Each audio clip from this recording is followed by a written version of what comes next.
మత్తయి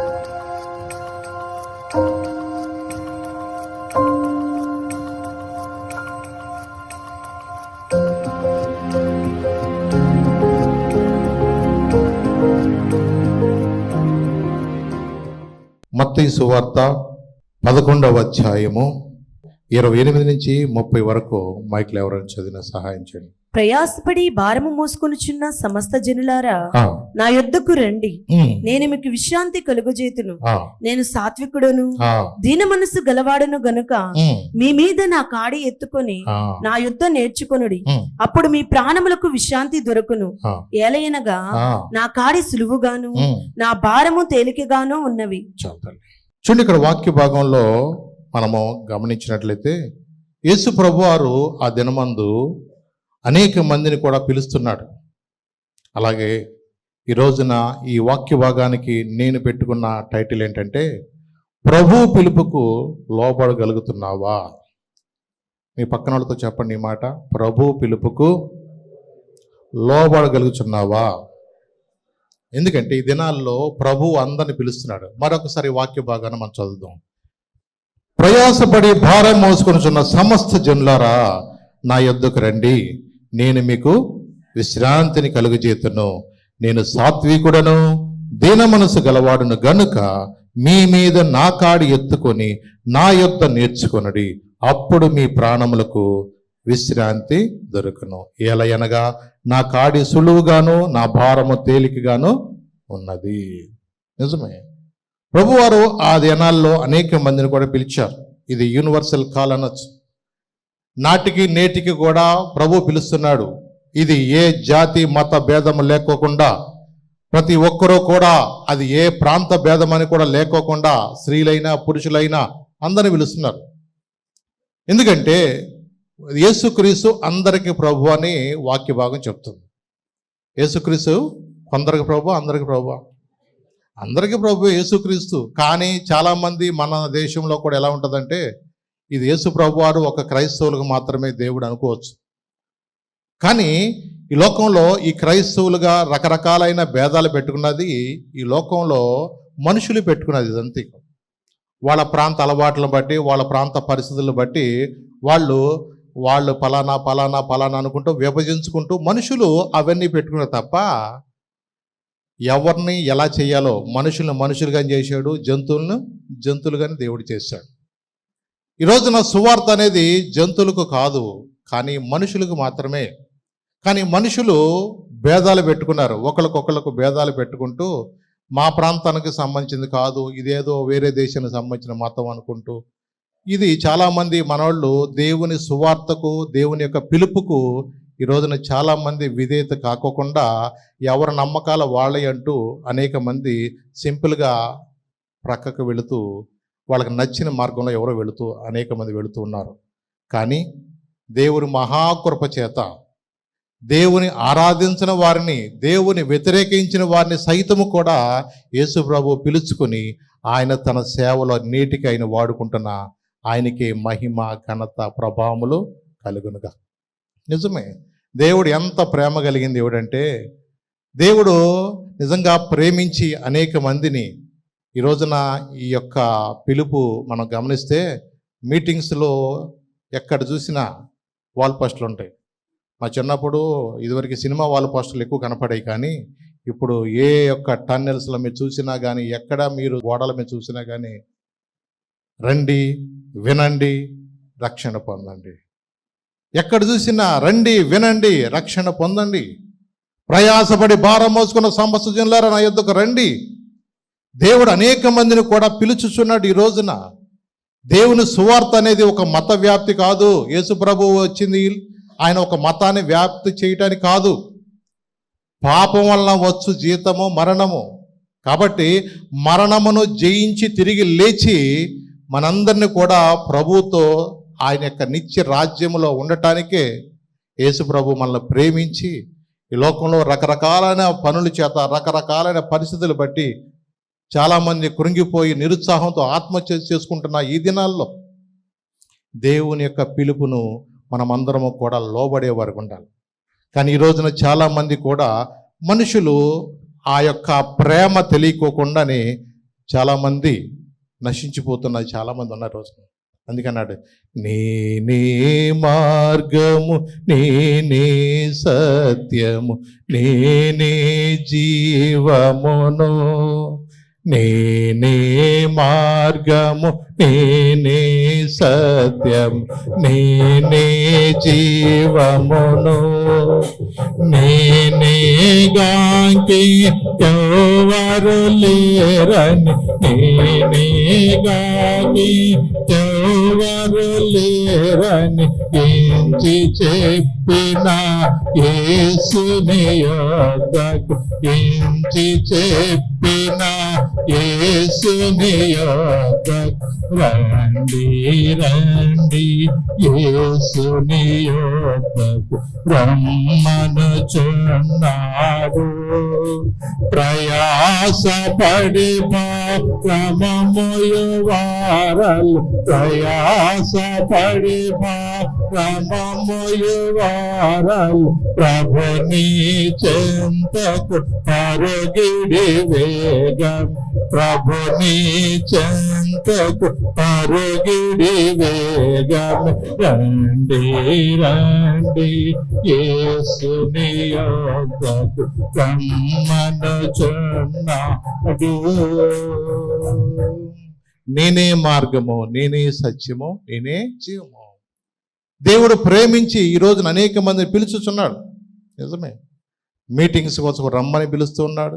ఇంకా చిన్నపిల్లలకైతే ఈ సీజన్లో VBS, వాళ్ళకి చిన్నపిల్లలు ఈ సమ్మర్ హాలిడేస్లో వాళ్ళు చక్కగా దేవుని యందు భయభక్తులు కలిగి ఉండాలని, వాక్యాన్ని నేర్చుకోవాలని, పాటలు నేర్చుకోవాలని, యాక్షన్ సాంగ్స్ నేర్చుకోవాలని, మరి దేవుడు ప్రేమించి అనేక గ్రామాల్లో, అనేక పట్టణాల్లో కూడా మనకి చిన్నపిల్లలకి పిల్లల రిట్రీట్ అంటారు కదా, అవన్నీ కూడా నేర్పిస్తున్నారు. ఎందుకు ఇవన్నీ కూడా? చాలామంది పిల్లలకి ఇంట్రెస్ట్, చక్కగా వాళ్ళ యాక్షన్ సాంగ్స్ నేర్చుకోవాలని, వాళ్ళు ఎన్నో దేవుని యొక్క పాటలు కొత్త కొత్త నేర్చుకోవాలని ఆసక్తితో ఉంటూ ఉంటారు. ఎందుకంటే ఈ లోకంలో ఎక్కడ చూసినా పరిస్థితులు బాగలేదు. అందుకని మనము ఏదో బంధువుల ఇళ్ళకి అలాగో పిల్లల్ని పంపించి మనము అలాగో పిల్లల్ని అలా వదిలేయటం మంచిది కాదు. పరిస్థితులు బాగోలేదు ఈ రోజున. అందుకని మనం చాలా జాగ్రత్తగా ఉంటాం. ఈ రోజున దేవుని యొక్క సువార్త అనేక ప్రాంతాలకి వెళుతున్నది ఎందుకో తెలుసా? మనమందరము కూడా దేవుని యొక్క నేర్చుకుంటానికి. అందుకని నేను సాత్వికుడను, దీన మనసు గలవాడును గనుక ఏమన్నాడైనా, మీ మీద నా కాడి ఎత్తుకొని నా యొద్ద నేర్చుకోండి, అప్పుడు మీ ప్రాణములకు ఏమవుతుంది? విశ్రాంతి దొరుకుతుంది. నేర్చుకుంటే మనకి దేవుని యొద్దకు వచ్చింది ఎందుకు? మనకు చెప్పండి, నేర్చుకోవాలనే కదా. దేవుడు అంటున్నాడు, నేను సాత్వికుడును అంటున్నాడు. నిజమే, ఎందుకంటే ఆయనలో ఉన్న సాత్వికము అది చాలా గొప్పది. ప్రభువారు ఒక రోజున కొండ మీద తీసుకెళ్ళి వాళ్ళకు ఒక మాట చెప్పారు. ఈ కొండ మీద ప్రసంగంలో ఏమన్నాడు? సాత్వికులు ధన్యులు. వారు ఏమవుతారట అంటే భూలోకాన్ని ఏం చేస్తారు వాళ్ళు? అది అంటే ఇంకొక మాట చెప్పాలంటే వాళ్ళు చాలా డిసిప్లైన్గా ఉంటారు, సాత్వికముతో ఉంటారు. వాళ్ళు పోట్లాడే వాళ్ళలాగా ఉండరు. వాళ్ళు దేవుని ప్రేమను కలిగిన వారుగా ఉంటారు. వాళ్ళు అలాంటి ప్రేమ నిజమే, నోరు మంచిదైతే ఊరు మంచిదవుద్ది అంటారు కదా పెద్దవాళ్ళు.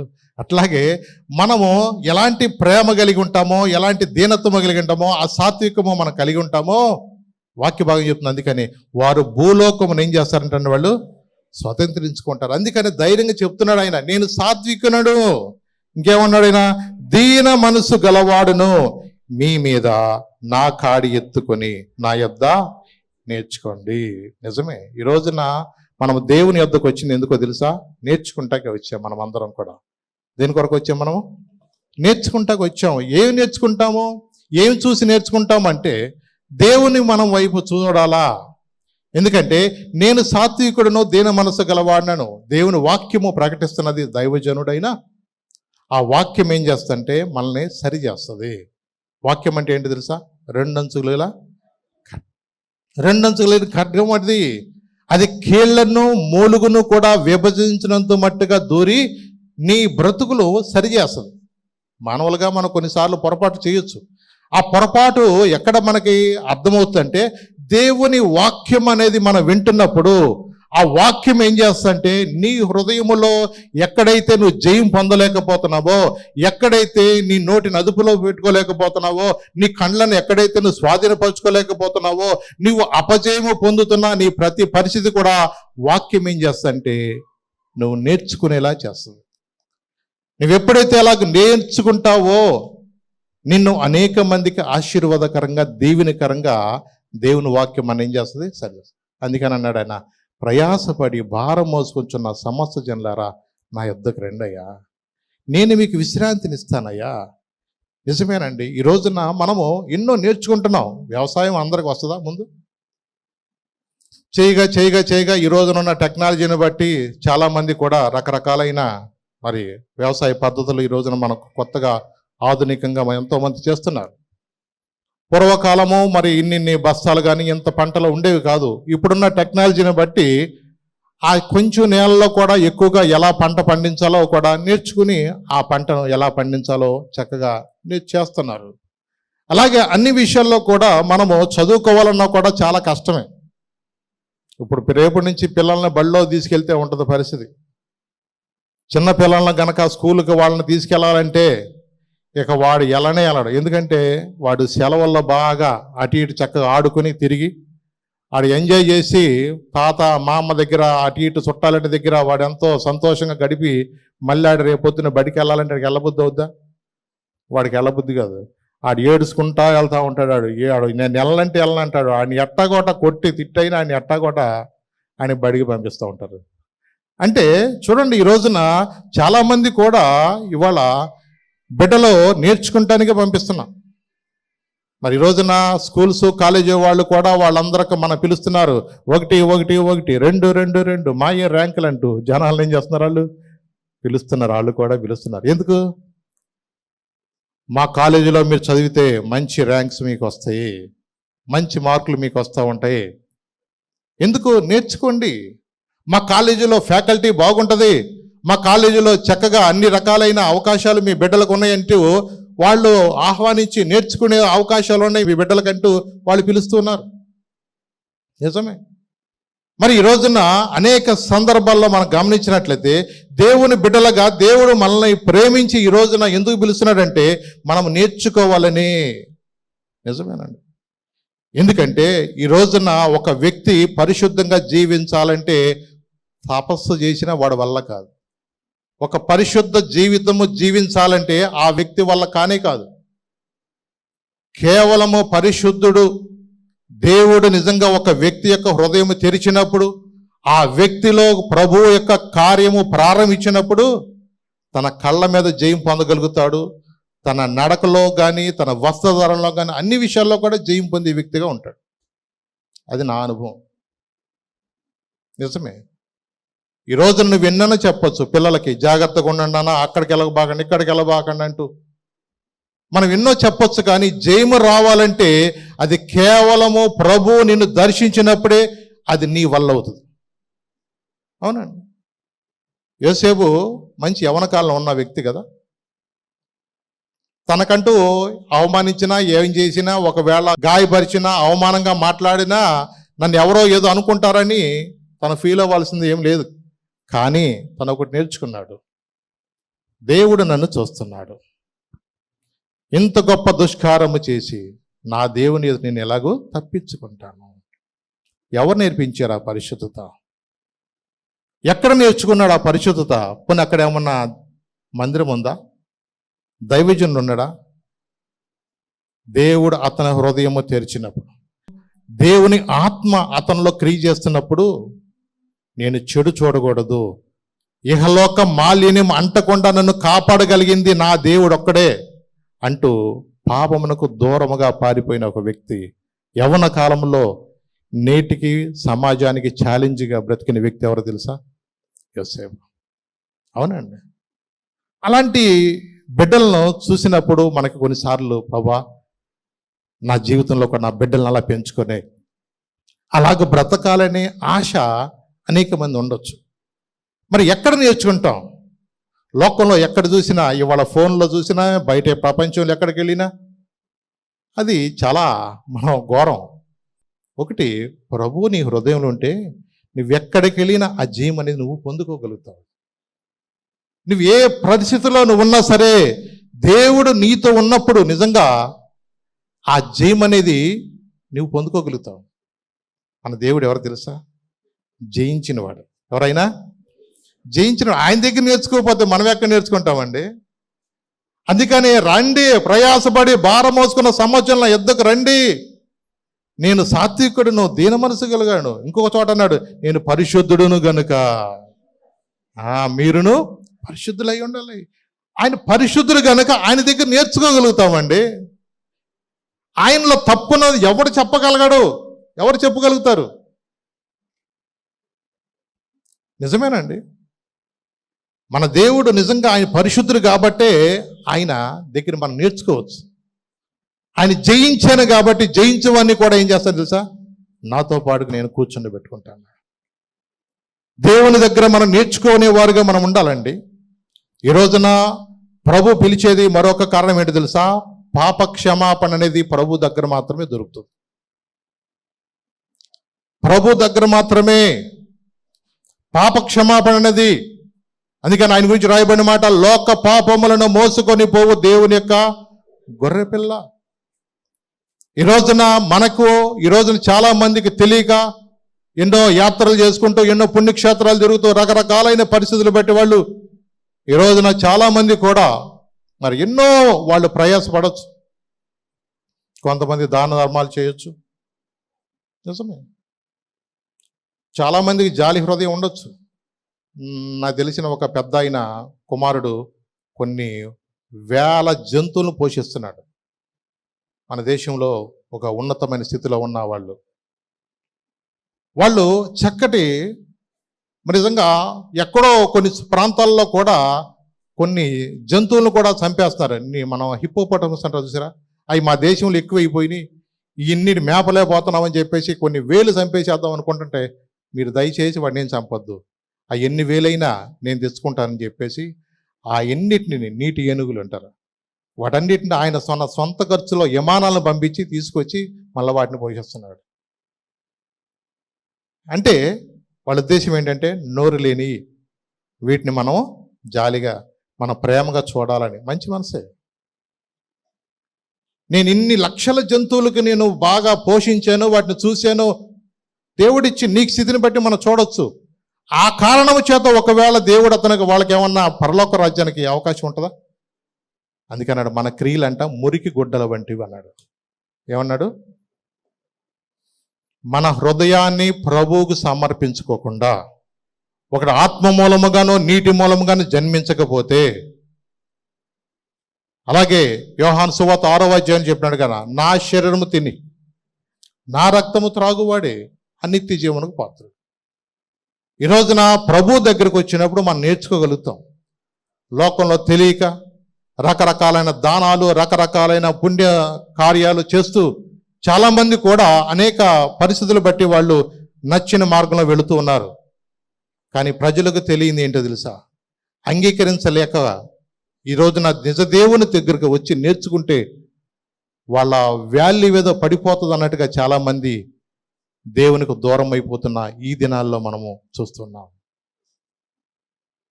ఎందుకంటే ఈ రోజున దేవుడు ప్రేమించి, పేదలను ప్రేమించి, మనుషుల్లో తృణీకరించబడిన వారిని కూడా దేవుడు ప్రేమించి, ఆయన రక్షణ అనుభవం ఇచ్చి, దేవుని కృపలో దేవుని యొక్క పరిచయలో కూడా ఎంతోమందిని వాడుకుంటున్న ఈ దినాల్లో కూడా కుల మత భేదాలను బట్టి మనుషుల్లో కొన్ని భేదాలు పెట్టుకుని, వాళ్ళు ఎక్కువ వాళ్ళు, వీళ్ళు తక్కువ వాళ్ళు ఇంకా అలా ఇలా అనుకుంటూ రకరకాలైన మనసులో ఈ భేదాలు పెట్టుకోవటం వల్ల ప్రభు దగ్గర రాలేకపోతున్నారు ఈ రోజున. నిజమేనండి. అందరికీ అందుబాటులో ఉండేటట్టుగానే యేసుక్రీస్తు ప్రభువారు సామాన్యుడిగా ఆయన వచ్చాడండి. ఆయన సామాన్యుడు. ఎంత సామాన్యుడు అంటే ఈ లోకంలో కూడా ఎవరో కూడా అలాంటి పరిస్థితిని కోరుకోరు. యేసుప్రభు ఎక్కడ జన్మించారని ఉంది? పశువుల పాకలో. లోకరక్షకుడైన దేవుడు ఆయన కోరుకుంటే ఈ లోకంలో ఏది కాదండి, ఏది దొరకదని చెప్పండి ఆయనకి. భూమియు దాని సంపూర్ణత కూడా యెహోవే కదా. నోటి మాటతో సమస్తాన్ని సృష్టించిన దేవుడు తన కుమారుడు కోసం ఈ లోకంలో ఏదైనా చేయలేడా? చేయలేక కాదు, ఆయన సామాన్యులకు కూడా అందుబాటులో ఉండాలి. అందరి వాడుగా, ఆయన దీనుడిగా, ఆయన ధనవంతుడు అయ్యండి మన కొరకు ఎలా వచ్చాడంటే ఆయన దరిద్రుడిగా వచ్చాడండి ఆయన. కానీ ఈ రోజున చాలామంది మనుషుల్లో ఒకలాంటి ప్రార్థనలంటే, క్రైస్తవులంటే వాళ్ళని ఏదో తక్కువగా చూసే మనసు, ఈ మనసు వాళ్ళని ఏం చేస్తుందంటే దేవుని యొద్దకు రాలేక, దేవుని అంగీకరించలేక, వాళ్ళు కొన్ని సత్యాలు తెలుసుకుని కూడా చాలామంది కూడా అంగీకరించుకోకుండానే వాళ్ళు చాలామంది కూడా ప్రముఖులైన వారు ఎంతోమంది కూడా వాళ్ళ యొక్క మార్గంలోనే వాళ్ళు నశించిపోవటం మనకు తెలుసు చరిత్రలో. కానీ నేటికి దేవుడు మనల్ని ప్రేమించి మనతో ఎందుకు మాట్లాడుతున్నాడు తెలుసా? ఆ అజ్ఞాన కాలంలో అంట దేవుడు చూసి చూడనట్టు ఉన్నాడు. కానీ ఇప్పుడైతే అందరూ కూడా ఏం చేయాలంట? అంతటను మారు మనసు పొందాలి. అవునండి. లోకంలో మనుషులకు సరే, మరి ప్రార్థనకు వస్తున్న వాళ్ళ జీవితాల్లో దేవుని సువార్త ఎంత వింటున్నారు ఈ రోజున? దేవుని వాక్యము తెలిసిన వారు సహితము కూడా ఈ రోజున దేవునికి వ్యతిరేకంగా జీవిస్తున్న మనుషులను చూసి, మీరు కొంచెం పైకి వెళితే 20-21 వచనం చూద్దాం అన్న. పిమ్మట ఏ పట్టణములలో ఆయన విస్తారమైన అద్భుతములు చేసెను, ఆ పట్టణముల వారు మారు మనసు పొందకపోవుట వలన ఆయన వారిని ఇట్లు గద్దింపసాగాను. అయ్యో కొరాజీనా, అయ్యో బేత్సయిదా, మీ మధ్యను చేయబడిన అద్భుతములు తూరు సీదోను పట్టణములలో చేయబడిన ఎడల ఆ పట్టణముల వారు పూర్వమే గోనెపట్ట కట్టుకుని బూడిద వేసుకుని మారు మనసు పొంది ఉండేవాళ్ళు కదా. ఆయన ఏ ఏ పట్టణాల్లో విస్తారమైన అద్భుతాలు చేశాడో ఆ పట్టణం వాళ్ళ వారు ఏమన్నాడా? మారు మనసు పొందకపోవట వలన వారిని గద్దించాడు.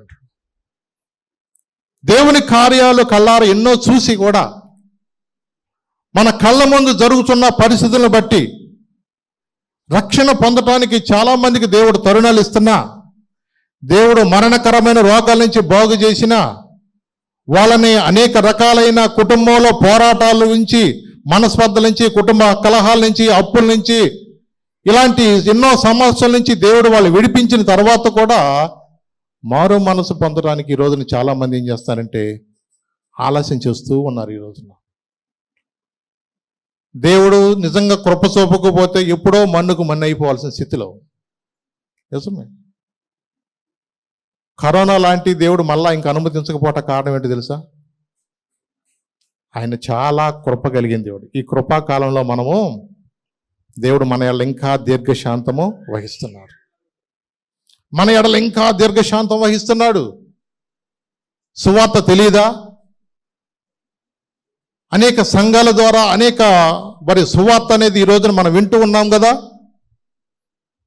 ఎంత సువార్త మనం విన్నా, ఎన్నిసార్లు దేవుడు మనతో సూటిగా మాట్లాడినా మారు మనస్సుకు తగిన ఫలాలు మనలో లేకపోవటం చూసి దేవుడు మనల్ని గద్దిస్తున్నాడు. అవును. ఈ రోజున దేవుడు మనల్ని ఎందుకు గద్దిస్తాడు తెలుసా? దేవుడు తన్ను ప్రేమించి వారిని ఏం చేస్తాడంటే ఆయన గద్దించి శిక్షిస్తాడు. ఆ యొక్క గద్దింపు అనేది మనకు లేకపోతే దేవుని మార్గం నుంచి త్వరగా తొలగిపోతాము. అందుకని మనల్ని ప్రేమించి కొన్నిసార్లు కొన్ని సమస్యలు మనకి దేవుడు పంపించినప్పుడు, ప్రభా నాకు ఎందుకు ఈ పరీక్ష పంపించావు, నాకు ఎందుకు ఈ శోధన పంపించావు మనం అనవసరంలో. శోధన సహించువాడు ధన్యుడు.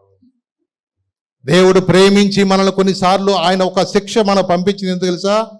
మన మనోనేత్రాలు తెరవటానికే, మన గ్రుడ్డితనం నుంచి విడిపించడానికే. నాకు జీవితంలో చాలా బాగుంది, లైఫ్ సెట్, ఇక అన్ని సెట్ అనుకుంటూ మనం ఉన్నామంటే గొప్ప డేంజర్లో ఉన్నామని అర్థం. మనం దేవుడు నిన్ను ప్రేమించి ఒక శ్రమ కానీ, ఒక కరువు కానీ, ఒక ఇబ్బంది కానీ నీ కుటుంబంలో పెట్టినప్పుడు నువ్వు నిజంగా ధన్యుడు. ఆ ముళ్ళు గనక, ఆ శ్రమ లేకపోతే మనం దేవునికి దూరం అయిపోవటం చాలా తేలికైపోతుంది. అందుకని ప్రేమించి మనకు కొన్నిసార్లు అప్పులనే కాడి కింద దేవుడు నిన్ను నలగొడతాడు. కొన్ని అనారోగ్య పరిస్థితులు దేవుడు పంపిస్తాడు. గృహాల్లో కొన్ని సమస్యలు మన కుటుంబంలోకి ఆయన పంపించేది ఎందుకు తెలుసా? నిన్ను సరి చేయటానికే, నిన్ను సన్మార్గములో ఉంచడానికే. నిజమే. అలాంటి పోరాటాలు దేవుడు ఎందుకు పంపిస్తాడు? నీవు నేను సరైన మార్గంలో ఉండటానికి. పోలీస్ ట్రైనింగ్ కానీ మిలిటరీ ట్రైనింగ్ కానీ వెళ్ళంగానే మీకు లాఠీ ఇచ్చేసి మొత్తం అందరిని బాధేయమని చెప్పడం. ఆ ట్రైనింగ్ అవసరం వాళ్ళకి. వాళ్ళకి ట్రైనింగ్ ఇచ్చేది ఎందుకు? నీ ఒళ్ళు ముందు అనగాల.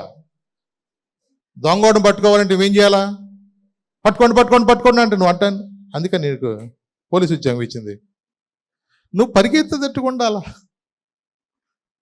నువ్వు వాడిని ధైర్యంగా వాడిని పట్టుకుని వాడిని లాక్కొచ్చేటట్టుగా ఆ క్యాపబిలిటీ నీలో ఉండాలా. ఒక ట్రైనింగ్ అనేది ఒక మిలిటరీ వాడికైనా ఎవరికైనా సరే ఒక సైన్యాన్ని చూసినప్పుడు వాళ్ళ మరణమా లేదా వీర స్వర్గం అంటే వెళ్తారు మిలిటరీ వాళ్ళు. అవునండి. వాళ్ళకి అందుకని రకరకాలైన మరి వాళ్ళకి పురస్కారాలు ఇచ్చి వీర మరణం పొందిన వారికి రకరకాలైన వాళ్ళకి బెనిఫిట్స్ కూడా వాళ్ళకి ఇస్తారు. దేశం కొరకు వీళ్ళు ప్రాణత్యాగం చేశారంట. అవునండి. ఎవరైతే ఇలాగూ వాళ్ళు వెనక అడుగు వేయరు. వాళ్ళు ఒక సైనికుడు ఎప్పుడు కూడా ఒక నియమంతో ఎలా ఉంటాడో, దేవుని కొరకు నువ్వు నిలబడుతున్నప్పుడు, దేవుని కొరకు బ్రతుకుతున్నప్పుడు లోక పరిస్థితులు బట్టి నువ్వు ఎప్పుడు కూడా వెనక్కి వెళ్ళిపోలేవు. దేవుడు నీతో ఉండి నిన్ను నడిపిస్తాడు. ఆ దినమంది ఇశ్రాయేలు పక్షాన దేవుడు ఎలాగైతే యుద్ధం చేశాడో, దేవుని కుమారుడుగా కుమార్తెగా నీవు ఆయన పిలుపును లోబడినప్పుడు, ఆయన కొరకు నువ్వు జీవిస్తున్నప్పుడు నిన్ను విడిచిపెడతాడా? అవునండి. మనం అనుకుంటే మనం నిలబడలేమండి. అందుకని నా కాడి సులువు, నా భారము తేలిక, నా యొద్ద నేర్చుకో. అందుకని చెప్పేది, ప్రార్థన ఎక్కువ మానబాకండి, ఆరాధన ఎక్కువ పోగొట్టుకోబాకండి. మనం దేవుని యొద్దకు వచ్చి నేర్చుకునే వారిగా మనం ఉండాలా. నిజమే కదా. దేవుని యొద్ద మనం నేర్చుకున్నప్పుడు మనం ఇతరులకు మనం మాదిరికరంగా ఉంటాము. నీ అన్నదమ్ముల మధ్య వెళ్ళినా, నీ బంధువుల మధ్య వెళ్ళినా, నీ రక్త సంబంధులకు వెళ్ళినా నిన్ను చూసినప్పుడు అరే ఈ అన్నలాగా ఉండాలరా, ఈ అక్కలాగా ఉండాలరా. అది ఒక విలువైన జీవితాన్ని మనం కాపాడుకోవాలని. అందుకని సాక్ష్యం ఇచ్చే సంఘముగా మనం ఉండాలి. సాక్ష్యము కలిగిన వ్యక్తిగా మనం ఉండాలి. అలాగున్నప్పుడు నీ భక్తి నీకు ధైర్యం ఇస్తుంది. ఏమిస్తుంది? నీ భక్తి నీకు ధైర్యం ఇస్తుంది. నువ్వు ఎంతగా దేవునిలో ఎదుగుతున్నావో అన్ని రకాలైన పోరాటాలు నీ మీదకి వస్తూ ఉంటాయి. నువ్వు లోకంలో కొట్టుకుపోతున్నప్పుడు నీకు ఏది ఉండదు. నువ్వు దేవుని కొరకు బ్రతకాలి, దేవుని కొరకు నిలబడాలని, దేవుని కొరకు మండాలి, దేవుని కొరకు సాక్షిగా నువ్వు జీవించాలని నువ్వు ఎప్పుడైతే అనుకుంటావో అప్పుడే పోరాటాలు ప్రారంభమవుతాయి. ఈ రోజు నుంచి ఉపవాసం ఉండాలా, సెలవుల్లో కొంచెం నేను ప్రార్థన చేసుకోవాలనుకున్నారు అనుకోండి, వాడికి అప్పుడే శోధన మొదలవుతూ ఉంటుంది. అవునండి.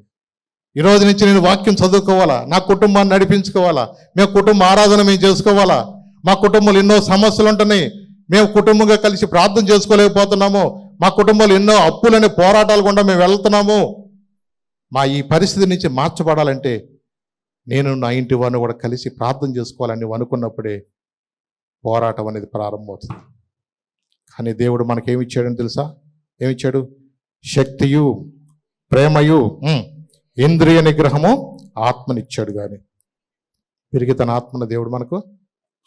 అవునండి. ఈ లోకములో నువ్వు వెళుతున్నప్పుడు దేవుని కొరకు ఎన్నో వస్తాయి, అడుగడుగున ఎన్నో ఆటంకాలు. నిజమే. అయినా నువ్వేమిస్తావు? జయమిస్తావు. దేవుని బిడ్డలుగా మనము ఎవరి వైపు చూడాలి తెలుసా? జయించిన వాని వైపు మనము చూడాలి.